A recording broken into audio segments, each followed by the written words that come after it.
Welcome to Lynn Cullen Live, talk radio without the static. Email your questions and comments to lynn at pghcitypaper.com. And now your host, Lynn Cullen. Hey there and welcome. I think it's going to be a disjointed hour. I can just feel it because my head is bouncing from place to place. And it feels like a lot of disjointed thoughts and sort of not quite fully baked thoughts. But geez, you wouldn't want to be inside my head right now. I'm telling you, it's like Crazyville. The one thing I was thinking is this time last year, pretty much this date last year, or this week, let's do it, see what I mean? This week last year, the first week in March, was our last normal week. Generally speaking, I think it was the last week that we were all living our lives blissfully ignorant about what was about to happen to us all.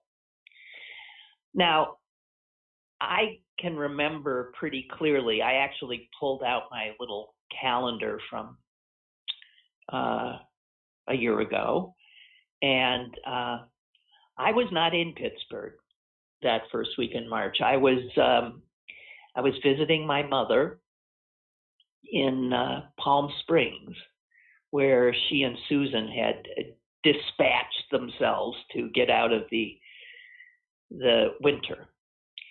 And I had gone to visit, and that's when stuff really started happening. So I was glued to news about this bug coming, and I, with a friend, ran out to a drugstore, and we trying to remember what we were looking for. We were looking for, yes, all kinds of hand sanitizers, and I believe we looked for masks and other stuff.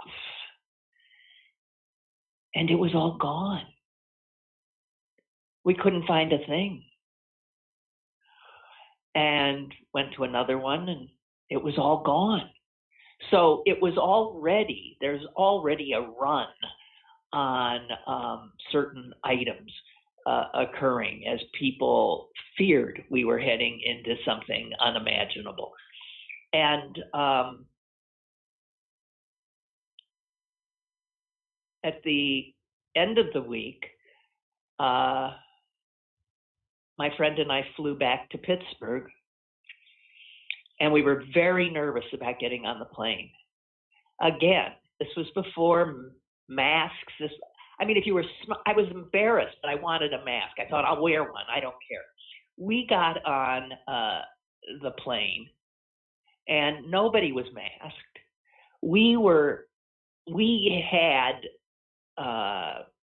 like Lysol or something that we brought along, and we were wiping down our seats and wiping everything that we could find here, there, and we were aware already that there was something dangerous, but stunned by the fact that when we flew from Palm Springs to, I think, Phoenix, and the Phoenix airport, no soul was wearing a mask. And we were we were surprised by that. Nobody. I thought for sure we would see people taking precautions, and we did not.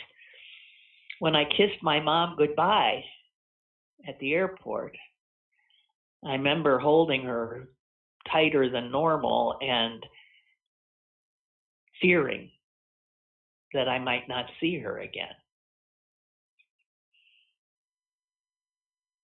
And in fact, I have not seen her since.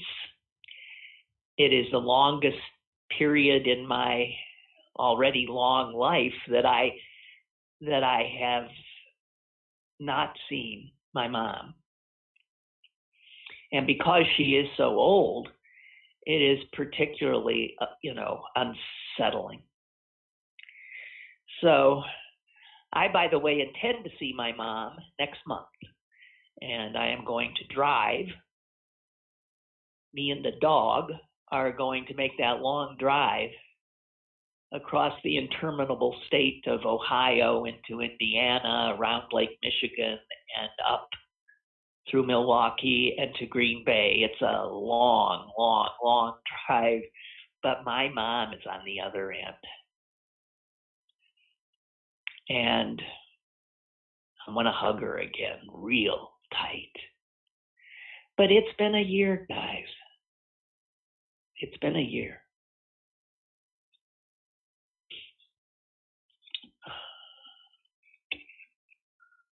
And of course, well, I don't want to get into the idiots who think it's over, and by their thinking it's over, and by the extraordinary cynical incompetence of governors in Texas and Mississippi, and I'm sure more to come, of not being able to hang on for just a few more weeks, maybe, or even a month. It's like somebody who sees we've made it to the destination, and it's like, isn't it? It's like spiking the ball on the 2-yard line or something. I don't know what I'm trying to think.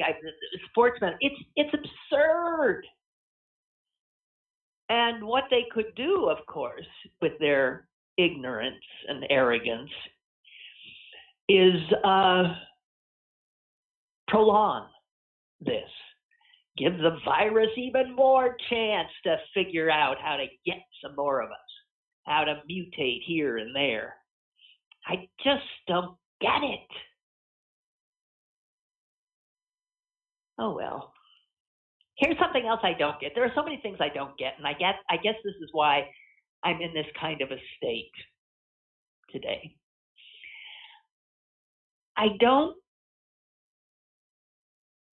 We were all so happy, right, that Biden won the White House, and we won both houses of Congress, kinda. So what I want to know is, has Joe Biden been sent a bill yet to sign? As President of the United States, has Joe Biden inked his signature on a bill and made a law? Unless I was not paying attention, I don't think so. So what's the good of having this president if he's not able to sign bills? What's the good of having this Democratic Congress if they can't pass anything? I'm just asking. And unless the Democrats get a whole lot more aggressive, I think, we're going to lose the House in 2 years, less than 2 years. That's my guess. I don't understand what we're doing. And I don't understand why people are turning cartwheels. We passed this wonderful Voting Rights Act. We passed this great stimulus package. Yeah, the House passed it. And now what? Don't you get the impression that Mitch McConnell's still the head of the Senate? I don't know. And it's just frustrating as hell to me. Here's something else I don't understand. I already talked about it. I'll try to not spend too much time ranting. It has to do with Dr. Seuss's book, McElligot's Pool. My favorite. Well, I've got so many favorites. it's one of the ones that's been condemned.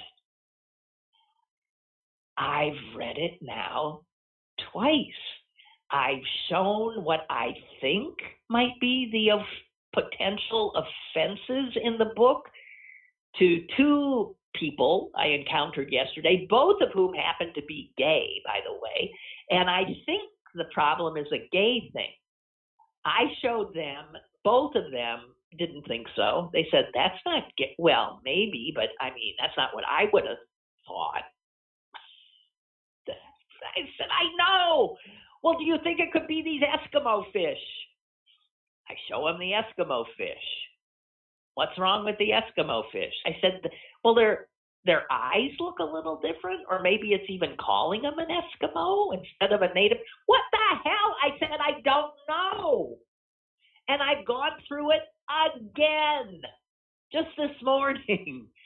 Will somebody please tell me? All the stories I've read talk about other of the books. Nobody mentions, other than its title as one of the damned, and nobody says what it is that is wrong with it. And here I'm looking at it with the eyes of a woke liberal woman living in 2021. I'm looking with those eyes, okay? And I am not offended by anything in the book.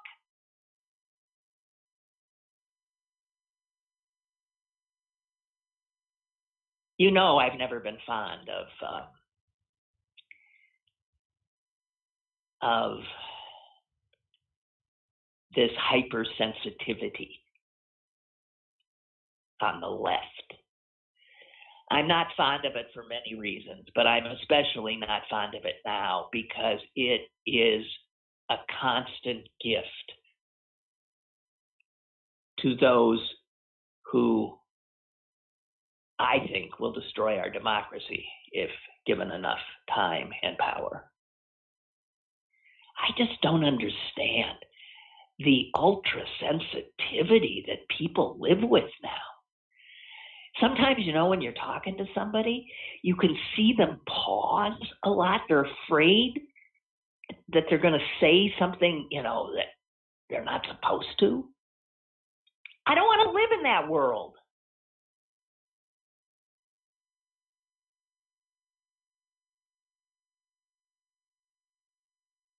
And I have said over and over and over and over again, I am as recalcitrant when told that I cannot say something.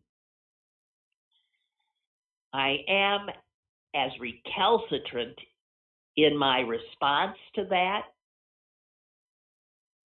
if it comes from the right or if it comes from the left. It doesn't matter. I have an innate, more than dislike, I just get my back up if someone tries to tell me what I can and cannot say. And I am speaking as somebody who is cursed, I think, with extreme empathy.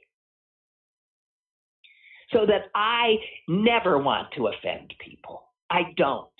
I go out of my way not to.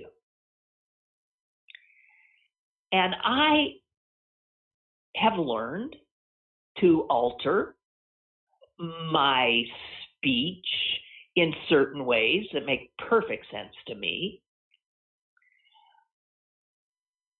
But this idea that people are supposed to turn on a dime, and if they don't, they're to be shamed. And I just, you know what? I can't. I hate it. I hate this trigger happy woke culture. I really do. And I am on its side if we're doing this bifurcation we're always doing. I hate it.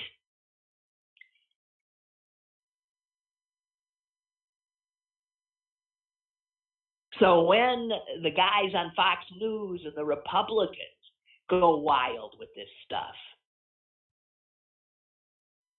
I understand. I understand what a gift it is to them.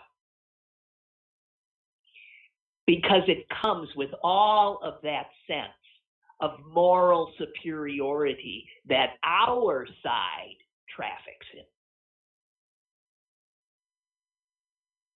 And it's unbecoming.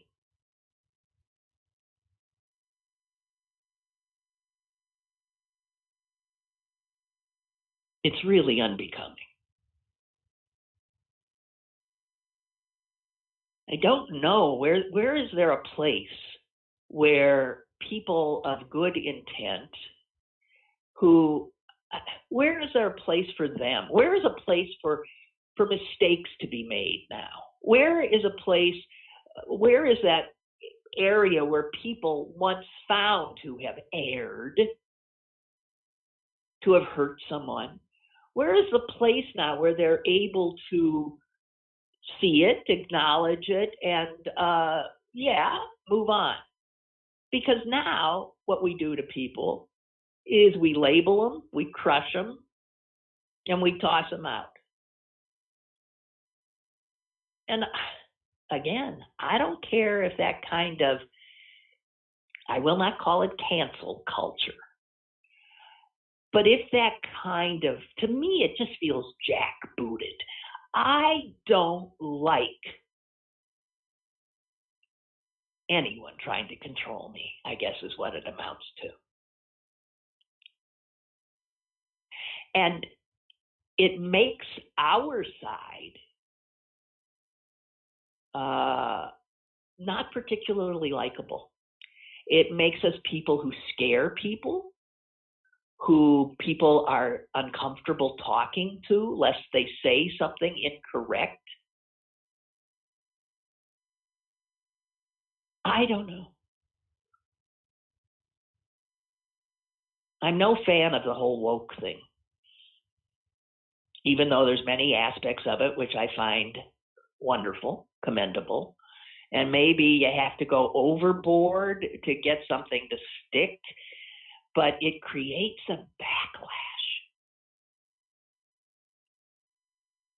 Nicholas Kristof, who I consider also an incredibly empathetic human being, a good man, has a piece today that resonated with me, because it's about how do we stop this constant bifurcation, this us v them, this, you're either with me or against me. You make one, you look, you raise an eyebrow at a wrong point and you're dead. I can't live like that. He talks about a book that he has read by a psychologist, which is called Think Again. And the book is about how we all fall into a trap of a kind of intellectual hubris or political hubris, the sense that we know what is correct, right? I mean, I come on this show and talk with incredible certainty and rage against those who don't agree. But in this book, apparently, the psychologist suggests that when smart people, and I'm going to put myself in that category, forgive me, forgive the lack of humility, when smart people mix their brains with a kind of passion, things can go awry. And there's studies to prove it. How, for instance, mathematical wizards being tested on, data, doing this, they put them through tests. And man, they, ace it, ace. Then they're put in a situation where it's an issue on which they feel strongly. And guess what? All of a sudden, they're not so smart, because the psychologist who wrote the book says passion always swamps intellect. Passion. And we are all very passionate now, which makes me feel that maybe we're not at our rational best.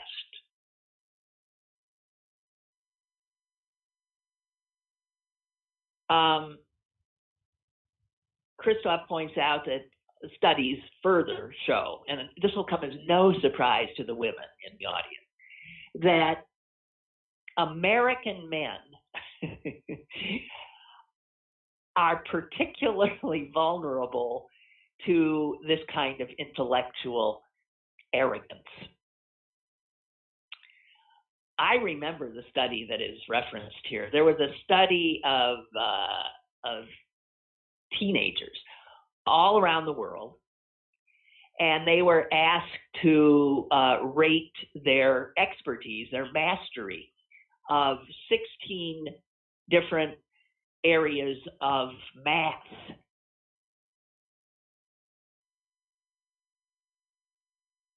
And you won't be surprised to hear that Americans, the American males,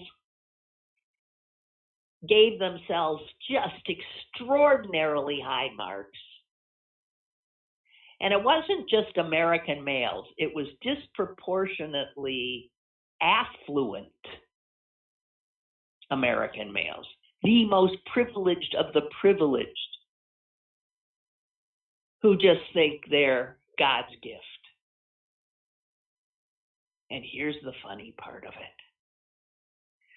3 of the 16 areas of math that they gave themselves off the charts marks on don't even exist. They were made up.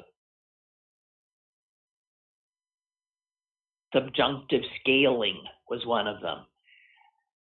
American affluent males see subjunctive scaling and they say, oh man, I am so good at subjunctive scaling. Stand back.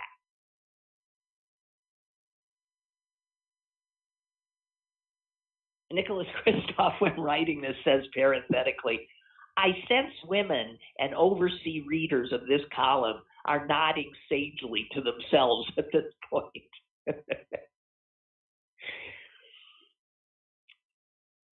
But he goes on to say, look, let's be clear. Those on the left, those on the right, damn it that we're even talking in those black and white terms. Those on the left and those on the right are, we're all in a state of high dudgeon. Because we do, and we know we do now, see the world just totally differently. And I have said that I think the world they see is one they've made up. And by and large, that's provable. But our side makes big mistakes. We don't win converts. As a matter of fact, we send people running. We have Donald Trump to thank for getting the White House back. More than Joe Biden. We have Donald Trump to thank because he turned enough people off. Guess what? We have a knack for turning people off, for shooting ourselves in the foot, too. And I've often talked about our absurd lack of knowing how to create a narrative or coin a bumper sticker phrase. So Kristof points out after Me Too, he says progressives embraced the slogan, believe women. Well, I remember recoiling at that myself. What does that mean? I mean, I understand what it means. I understand what it means. But if the suggestion is that women don't lie or women never lie, so that every woman who says this happened is telling the truth, which is absurd. I understand, don't get me wrong, where it's coming from and the context of it. But I was talking yesterday about how women who would say that now, believe women, didn't believe the women who were going after Bill Clinton. They pick and choose. We pick and choose. There was a story a few weeks ago in the New York Times about something that happened at Smith College. A white janitor there was fired because of the accusation of a black student. A black woman student had accused the janitor of racism. Believe women, he loses his job. Only after he loses his job do they do an investigation and find that there is absolutely no basis for this accusation that the woman was lying, okay? The world is complicated, as Kristof says, and what I say all the time. It is complicated. And the knee-jerk responses of so many people who have their, woke little Bibles with them, they know how to react to absolutely everything. They've been well schooled and are attempting to school the rest of us.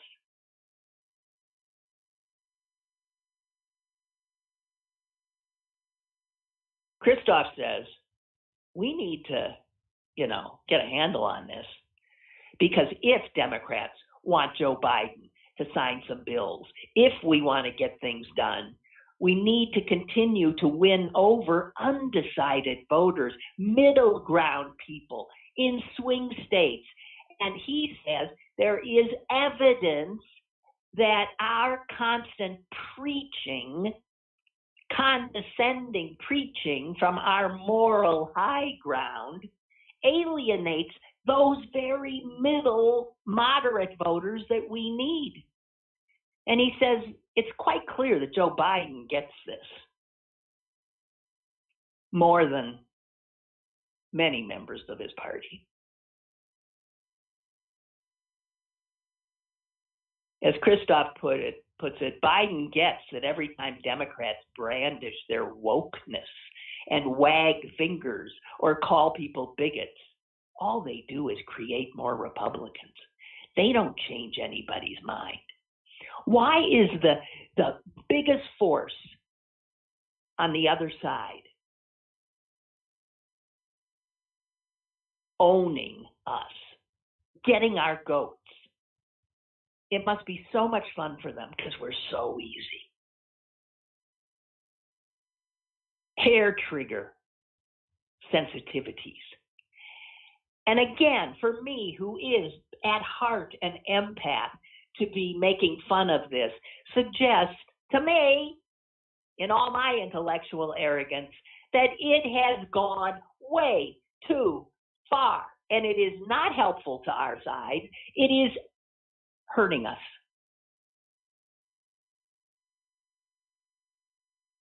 I wish people, and it ain't ever going to happen, would get more comfortable with complexity, because that's the way of the world. It ain't black and white, left and right. It is not. It almost never is.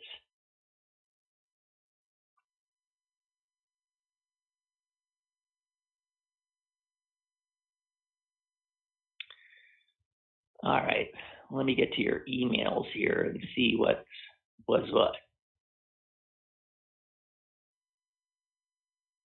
Huh? Oh, okay, that's not anything I want.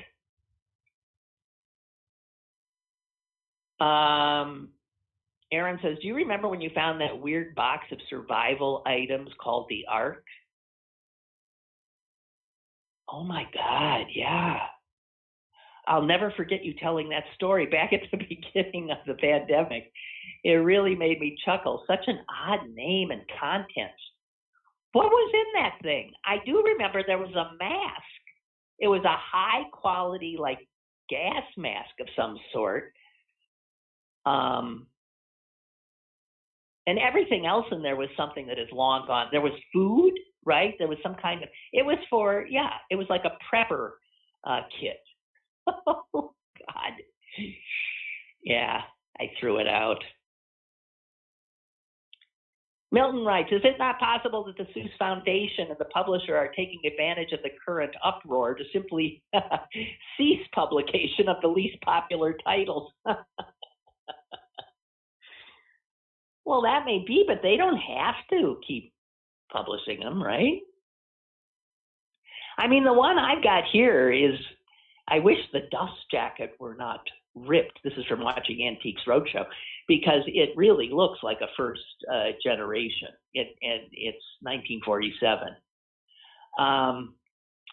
But Mill says, I'm betting that a few of the 6 books actually contained offensive imagery, but some simply aren't as popular as they've been in the past. So the publisher lumped them in with the offensive titles. Well, yeah.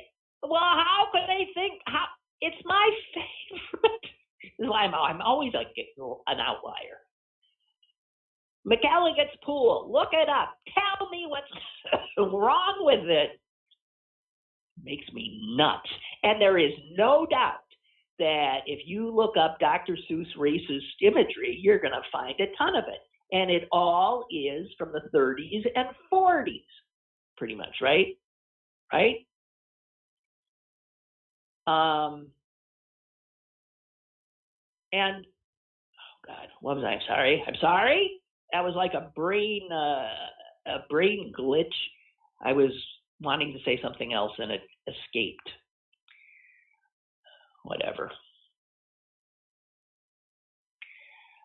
Lynn writes, I was watching Morning Joe and they were gassing on about, speaking of gas, I have to tell you this.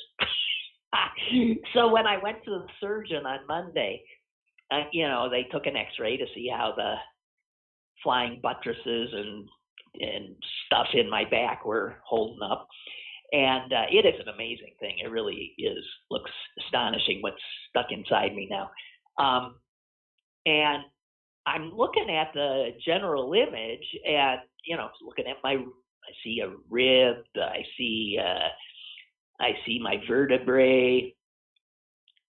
And then I see these sort of like dark sort of blotches they're all over the place toward the bottom. And I said to the doctor, I said, what are those? And the answer was gas. And I said, are you kidding me? I mean, I didn't feel particularly gastric at the time, but he says, that's your lower intestine. And this is your small intestine, your large intestine, or whatever they're called. And those are pockets of gas inside them. So I'm sorry. It really freaked me out. It's a wonder that I didn't float out of the doctor's office. I am not kidding you.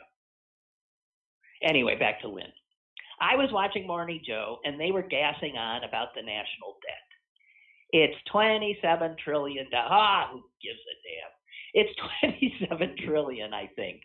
Well, when we have Republicans in office, the debt always goes sky high, despite what the general conventional wisdom is, right? Back to Lynn. We can't keep spending all this money we don't have, they said. The massive interest payments, on and on and on. I have an idea, Lynn says.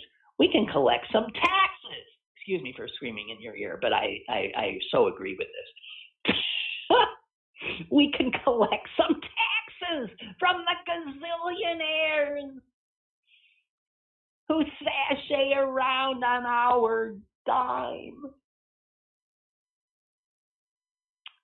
Have you heard anything about a bill to address that? Well, that bill maybe would pass the House, but certainly it ain't going anywhere in Mitch McConnell's Senate or Donald Trump's Senate or the QAnon Senate. I don't know. You tell me. Josh writes, hi, I have a sister that used to be a Democrat and listened to your show on the radio. She ended up becoming a Trump voter. Is that because of me? Oh my God. She ended up becoming a Trump voter? How could somebody who listened to me become a Trump? In 2016 and 2020. Oh my God. Leading up to that for a few years, she was getting really upset about so-called political correctness, etc. Okay. I think living in Florida for a decade may have contributed to that as well. But it seems to me that she was pushed away by the moral superiority that you're speaking of. Now she laughs at us when we get upset. We are the butt of their jokes and giving them ammo and sending them voters. I don't think there's any doubt of that.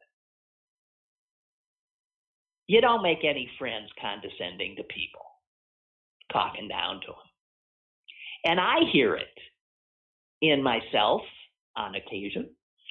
And I hear it certainly in, well, our conversation. I don't know. Hey, I didn't mention, speaking of, I said the date, it was like it's been a year since we pretty much began our long, strange trip through the pandemic.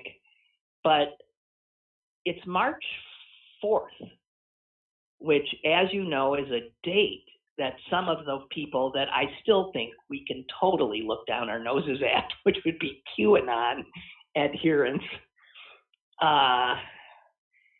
the reason there's like heightened security, even more so on Capitol Hill today, is that today's the day, if you're a QAnon believer, that Donald Trump is going to be restored to the presidency and be able to renew his crusade against the enemies of America, like you.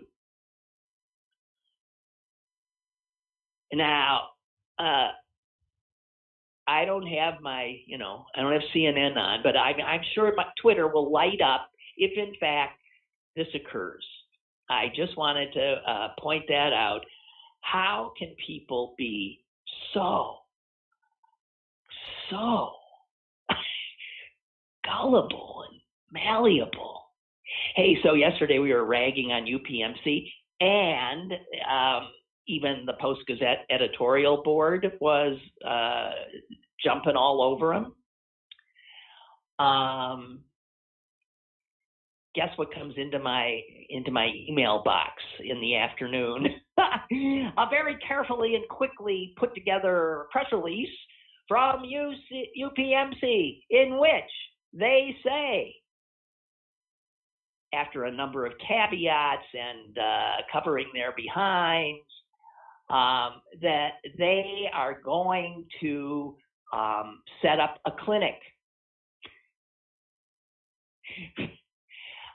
They are going to actually give the vaccine to somebody who is not getting a paycheck from them.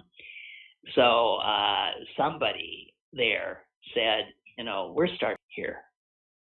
And as I said yesterday, rightfully so. Okay, so one of the friends I showed the book to yesterday, it says, Mary, thank you. She says, I was thinking about your Seuss book, and it occurred to me that the word Eskimo, that's one of them, and I thought too that the word Eskimo is now considered a slur by the Inuit people. So maybe that's the trouble. And then Mary says, I mean, couldn't they just change the word? Rather than trash the whole book? Yeah, so you think it's Eskimo and not the gay-looking fish, if that was there. It's either a woman or a gay man fish, or a gay man. It's a cross-dressing gay. Who the hell knows? But okay, on further thought, and Mary's got a hell of a brain. She thinks it's the word Eskimo. Jeez, that's ridiculous. Couldn't they just change the word instead of throwing the baby out with the bathwater? I mean, she says Seuss seems to be a thoughtful, reflective soul. Oh, yeah. I'm guessing he'd be okay with making changes. I'm guessing you're right. Oh, God. No, we just trash burn. It's overreaction in all of these areas. And I'm thinking that, by doing so, you miss an opportunity. You really miss an opportunity to pull some people into understanding what is causing so many people to feel offense. But jumping on people or smothering them in your self-righteous outrage, it's not a good look. Let's put it that way.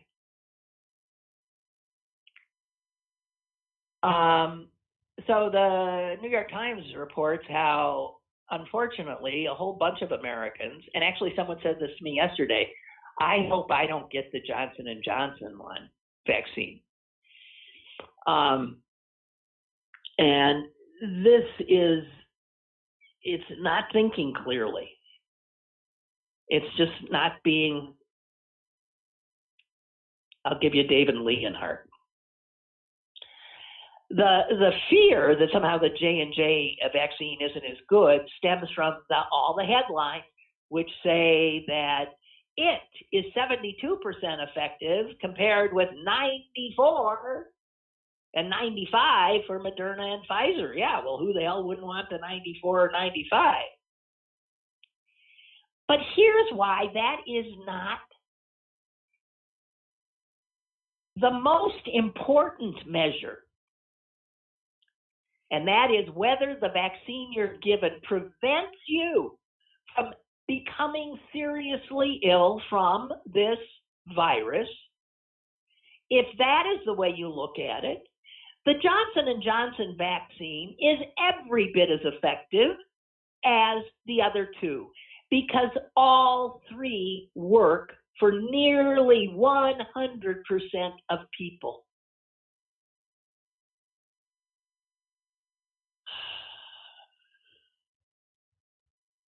The headline numbers, that's 72%, is talking about the vaccine's ability to prevent all infections from the coronavirus. But preventing all infections is not really what anybody looking to stop this pandemic would be looking at. Because, look, COVID's going to be around all over the world for a long time. It's circulating all over the world right now, just like a lot of other coronaviruses, like the common cold, right? And even the flu. Many of us get our flu shots every year, and then you might even get the flu, right?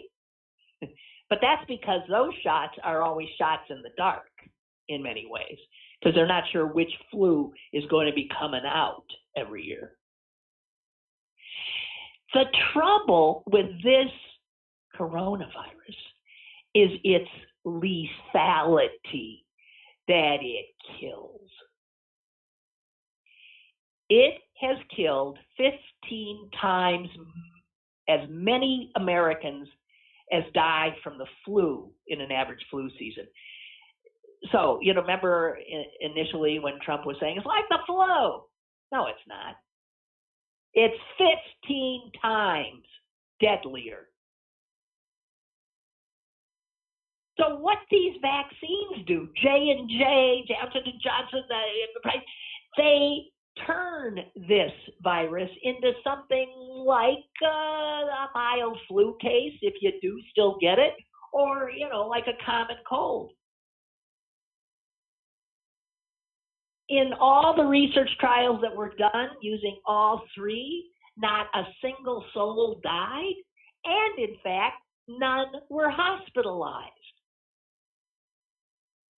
So anyone who says, I'm not taking the Johnson & Johnson virus is really looking a gift horse in the mouth. It's absurd.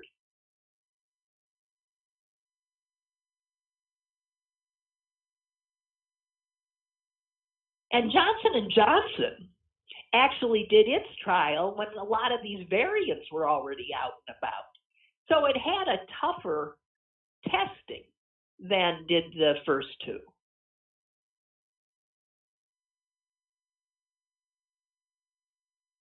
And the fact that Johnson & Johnson is only one shot might have something to do with it, so that a booster later would totally even the field. Who knows?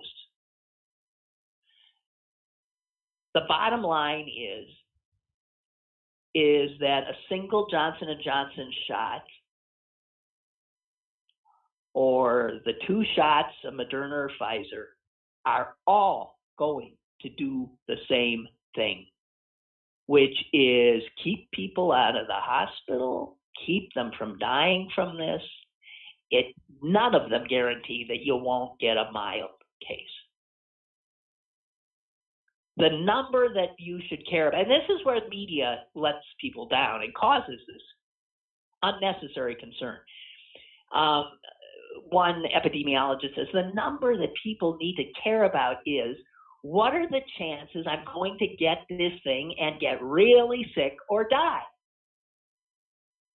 And the great answer, the unbelievable, miraculous answer is that if you get any of the current vaccines, there is essentially zero chance you are going to die, which is amazing. So if you hear people saying, oh, what the Johnson & Johnson, please tell them, stop being scared.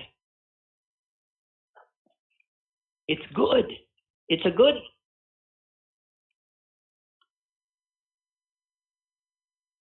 It's always something. There's a headline in the New York Times that makes me want to cancel my subscription. There's a lot of things in the New York Times that makes me want to cancel my subscription. They're such a sort of tepid. Their reports are never, they're just sort of always sort of, yeah, they do a lot of both sidesism. A lot of, not quite using the right word, like in this headline. Black voters could bear brunt of GOP-led clampdown in Georgia. Oh, you think so? Now, what kind of a stupid headline is that?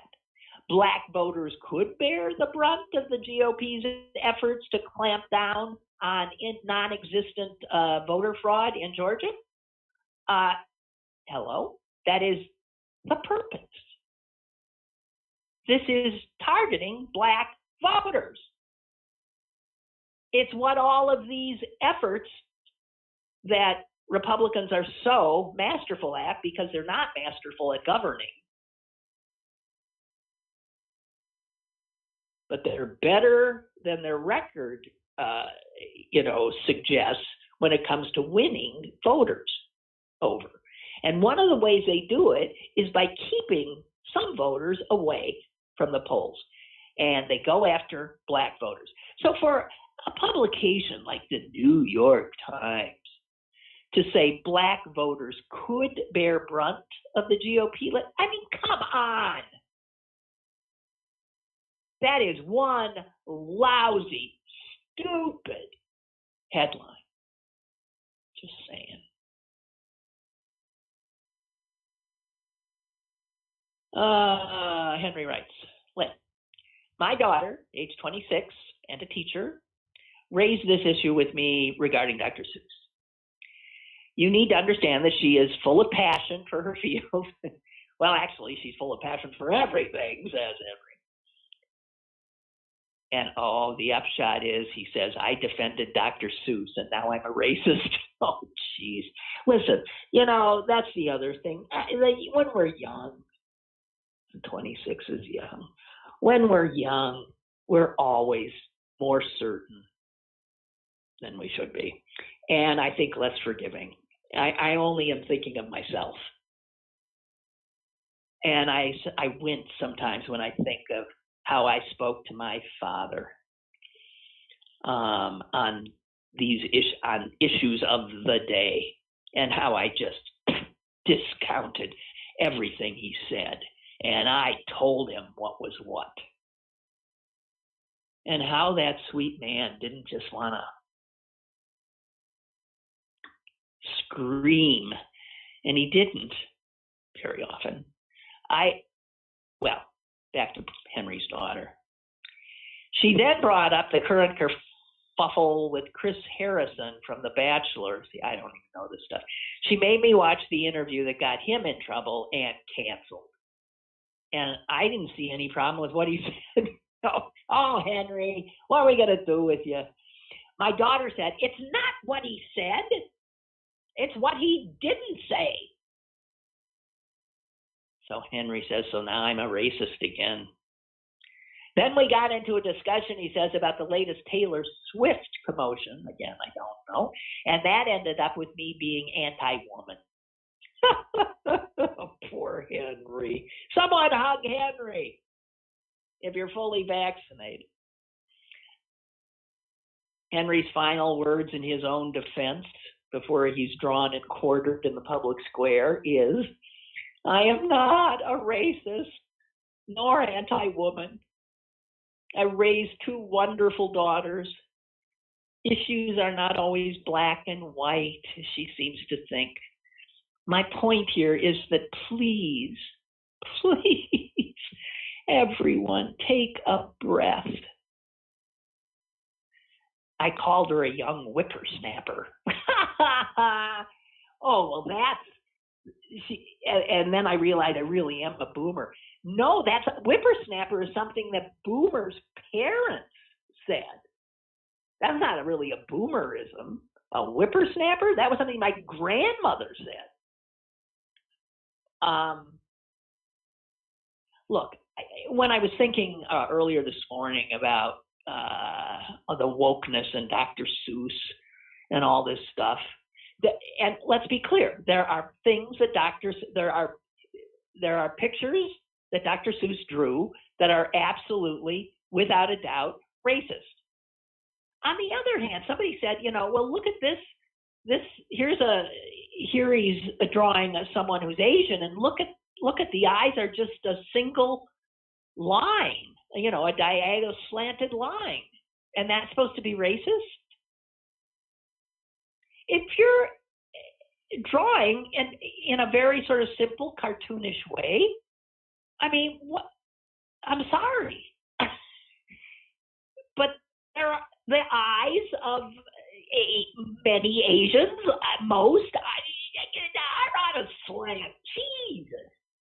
Remember that Asian rock group that called itself the Slants? Didn't that go to the Supreme Court or something? I don't know. I am just so effing sick of this. But the thing I was going to say before I interrupted myself is a lot of this is generational. And young people are not willing to allow us older people who grew up in a different world are not able to give us even a second to transform ourselves into a 26-year-old woke woman who just has 26 years in this environment. I mean, I must say that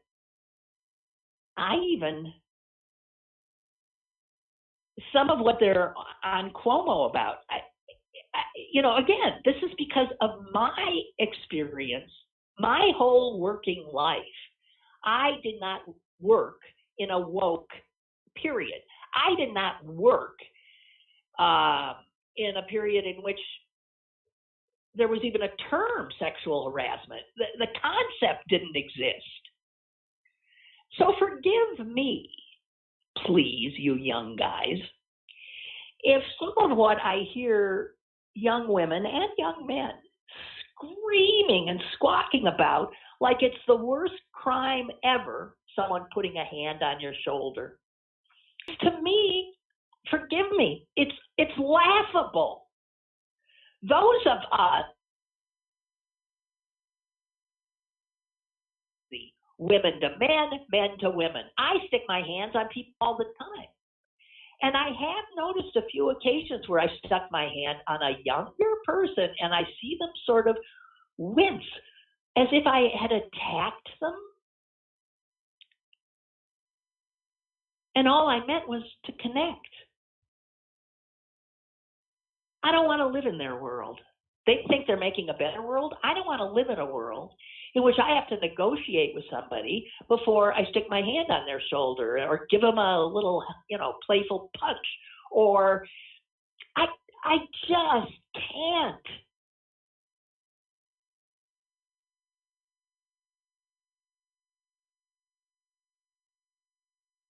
And I am not saying that some of what the kiss on the lips thing that Cuomo did, that is obviously over the top.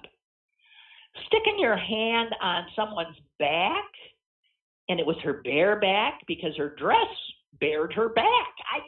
And he's a politician of a certain age. They touch people all the time. Ask the president. God, I hate this world where everybody is tiptoeing around on eggshells, lest they say the wrong thing, lest they touch somebody in an impulsive, just wanting to connect kind of a way. So the lines I draw and my generation draws are not in the same place. Does that make me anti-woman? Does that make me a racist? Does that make me pro-rape? What? I think having the bar so friggin' high ends up diminishing the real assaults. I was thinking, this is why I was so jumbled when we started this morning, because I was thinking back about one of the radio stations I worked at, WPTT. In fact, I'll just name names. The owner of that station, and I'm sure he's still with us, was the most abusive boss I'd ever worked for. And it wasn't sexual. He would humiliate people in front of other people. I was once made so unbearably uncomfortable as he ripped apart the engineer for some, I don't know what, some mistake, some offense, I don't know what. It was personal, it was ugly, it was designed to humiliate. And I suppose to intimidate anybody who was watching. It was classic. And I'm thinking, so now a female employee who the boss puts his puts a hand on her shoulder inadvertently, forgot for a second where he's living now.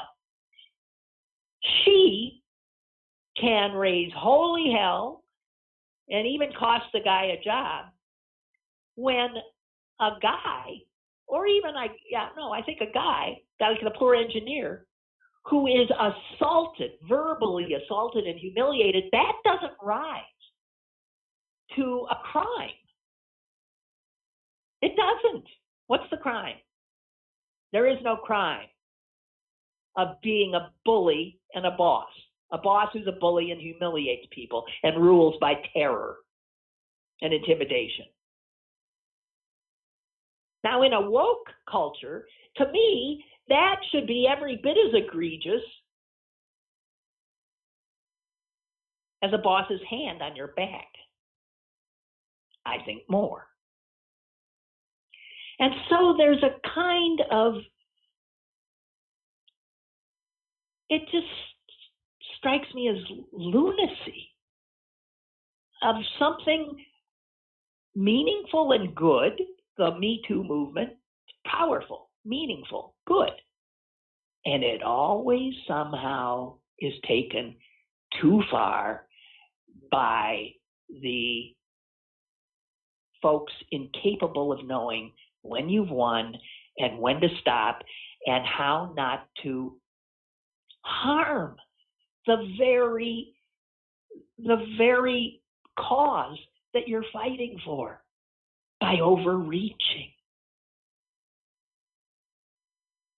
You know, when you lose me, a woman who, believe me, I know what sexual harassment was. I can't even remember all the incidents of it I have suffered.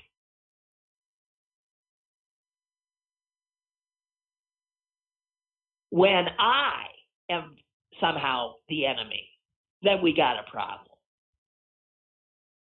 And when Henry is somehow an anti-feminist racist, then there's a problem with the self-righteous young folks. Their passion is trumping their own knowledge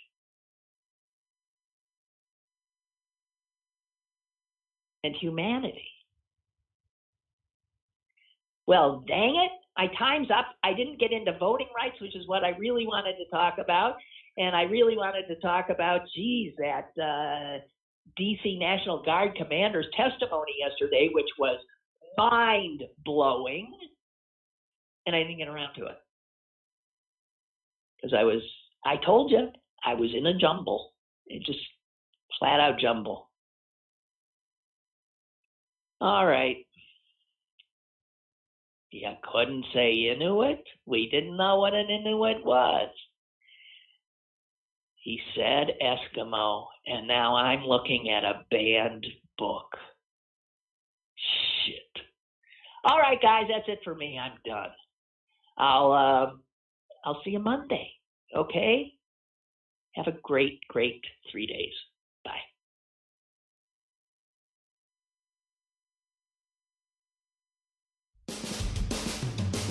Lynn Cullen Live, Monday through Friday from 10 a.m. to 11 a.m. and archived at pghcitypaper.com. The opinions expressed on Lynn Cullen Live are those of the host and do not necessarily reflect the viewpoints of Pittsburgh City Paper or its advertisers.